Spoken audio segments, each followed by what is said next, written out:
Positive negative ની વાત કરતા હોઈએ. અમારો એક મિત્ર હતો, એની પાસેથી 5000 રૂપિયા લેવાના હતા મારે.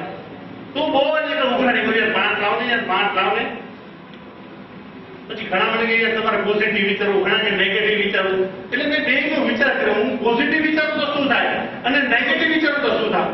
હવે મને હું નેગેટિવ વિચારું કે આ વ્યક્તિ 5000 રૂપિયા મને 5 વર્ષથી નથી આપતો તો બઠ્ઠો પડી જાય તો શું થાય? મારા 5 આવે પાછા નો. શું કામ? મેં શું વિચાર્યું? નેગેટિવ. અને સૌથી પહેલી તકલીફ કોને પડવાની? અને હું પોઝિટિવ વિચારું છું કે આ કાંઈ નથી કમાતો ને, ભગવાન આને 5 લાખ રૂપિયા મહિને આપે તો સૌથી પહેલો